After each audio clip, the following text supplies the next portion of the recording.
wabarakatuh. Alhamdulillah kita masih diberi nikmat sehat dan kesempatan oleh Allah Subhanahu wa taala untuk mengaji dan mengaji lagi kepada ulama-ulama kita, walau hanya dari media online, tetapi mudah-mudahan kita tetap diakui santri oleh para ulama-ulama kita. Wabil khusus dalam kesempatan ini yaitu Gus Bahauddin Nur Salim, di mana kita akan bersama-sama mendengar kajian beliau tentang ormas-ormas Islam yang ada di Indonesia. Dan pada kesempatan ini beliau cukup menjelaskan panjang lebar bagaimana ormas Islam yang ada di Indonesia. Tanpa panjang lebar, mari kita bersama-sama simak kajian beliau dan ambil manfaatnya. Organisasi dimanapun di dunia itu musiman.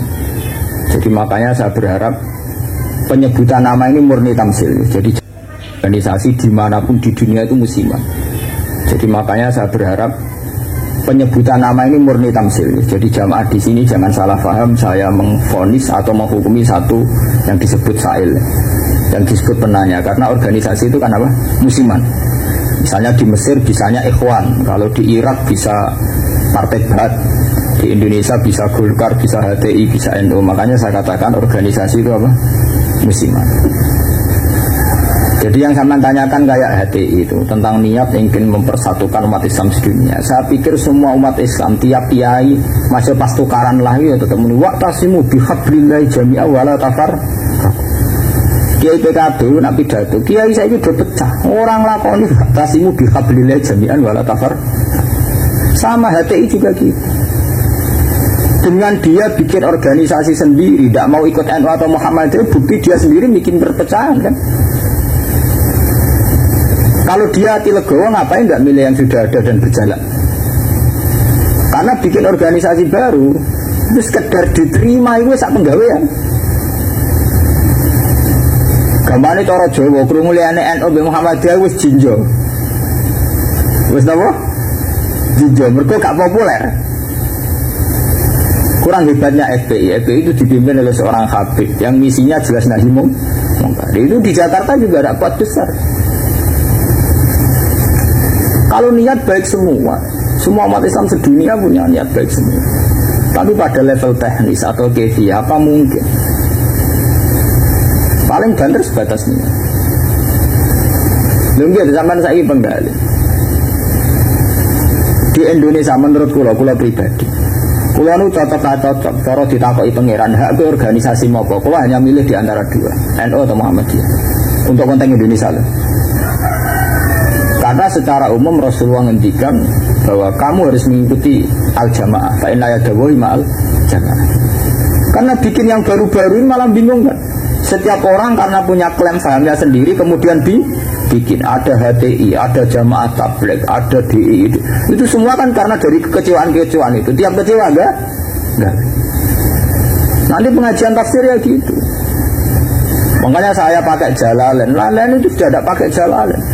Kajian gini di UGM, di ZUI, di UI itu sudah pakai Quran langsung.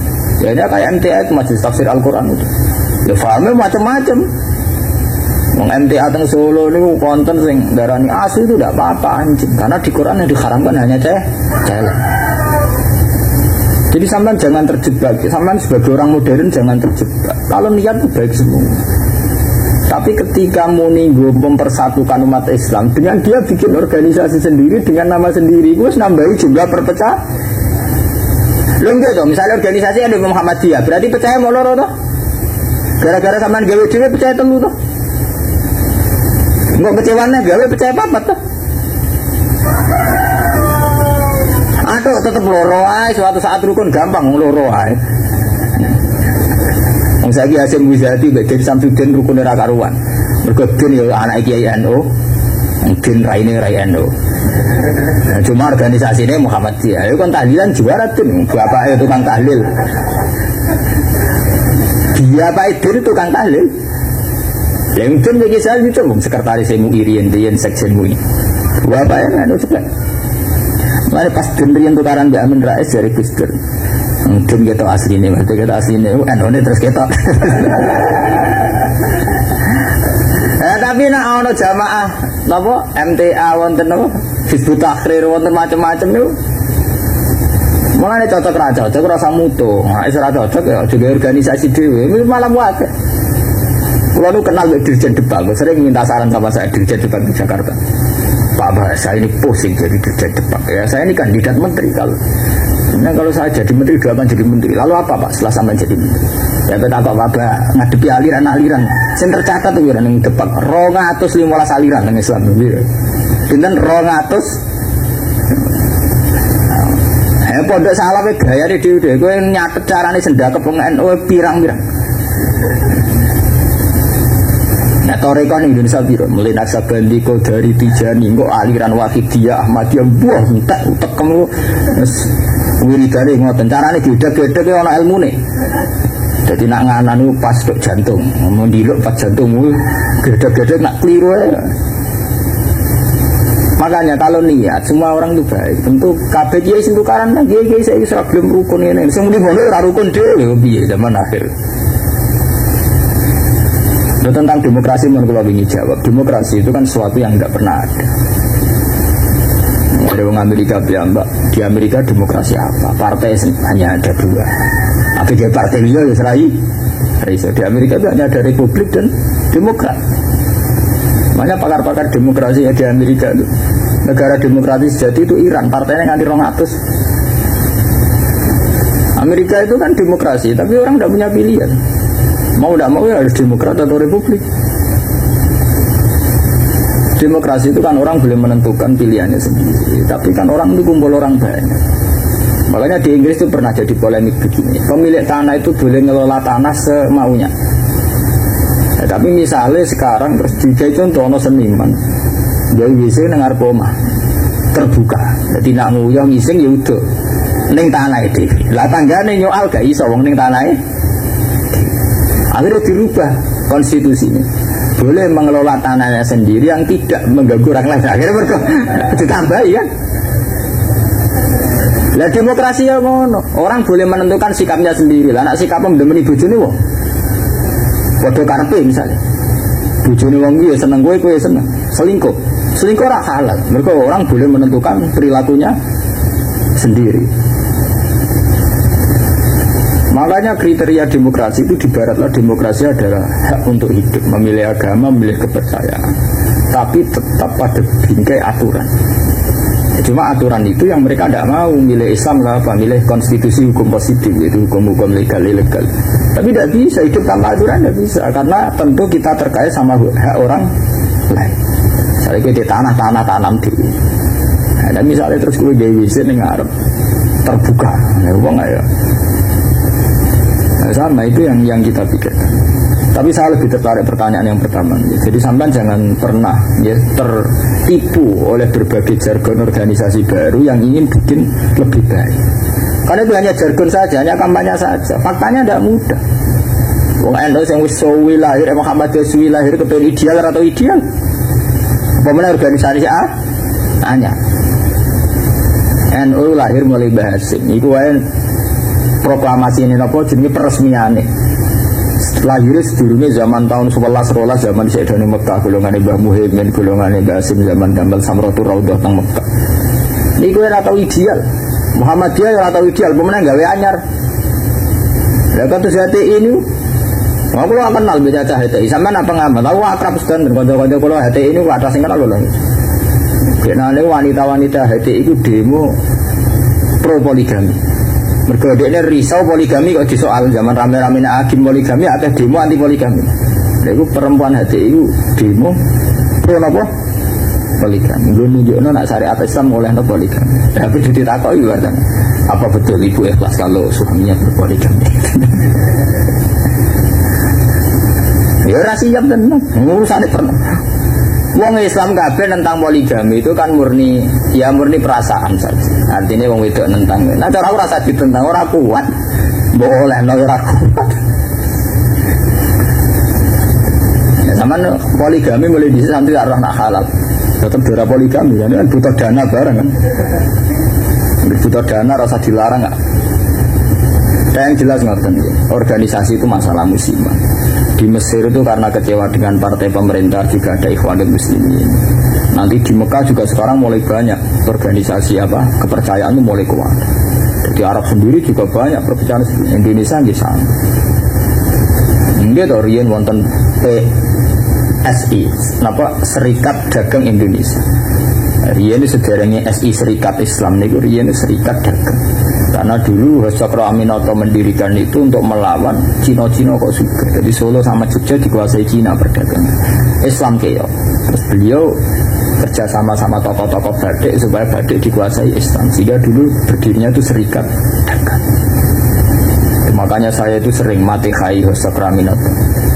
Beliau karena punya kompeten Izzatil Islam, itu terus dagangnya dibuang, hanya SI Serikat Islam.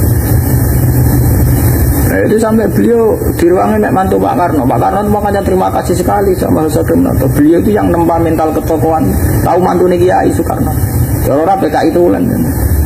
Fahamis komunis, beliau itu kan terima paham komunis. Beliau itu muslim menerima paham komunis. Sampai sempat bikin negara sejenis apa NASA. Itu dalilnya ingin persatuan. Makanya sampean ingat saat Soekarno bikin Nasakom, dalilnya juga persatuan.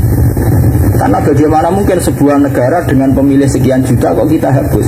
Paham komunis di Indonesia itu sekian juta, masa kita hapus? Atas nama demokrasi karena PKI partai besar kita rangkul. Soekarno bikin negara yang bernama Nasakom di bawah Nasional Komunis Islam. Tapi apa yang terjadi? Justru dengan mengadopsi Nasakom itu, justru dengan menerima PKI malah terjadi berdarah. Itu harus jadi pelajaran betapa niat baik kalau nggak dibarengi dengan teknis yang baik.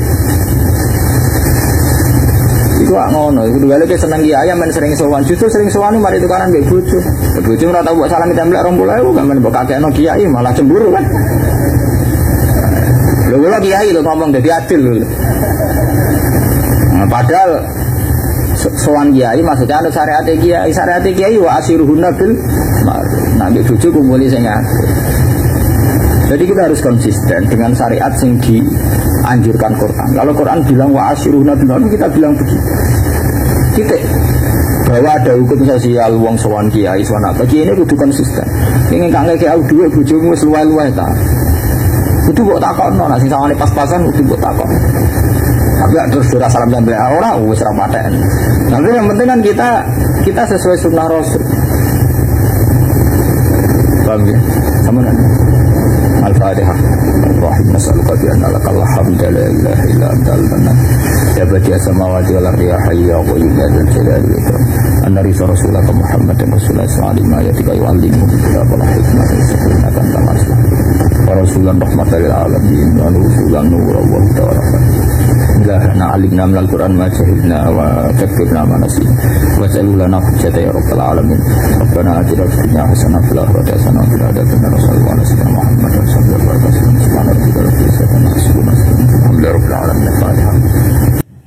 Cukup sekian kajian dari musbah kali ini. Semoga menjadi pembelajaran bagi kita. Walaupun ini adalah kajian beliau yang sudah lama, tapi ini bisa menjadi pedoman untuk kita agar umat Islam di Indonesia tidak selalu terpecah belah, tidak selalu gontok-gontokan, dan selalu tetap rukun. Mudah-mudahan kita semua dapat berkahnya dari kajian ini. Kurang lebihnya saya mohon maaf yang sebesar-besarnya. Wassalamualaikum warahmatullahi wabarakatuh.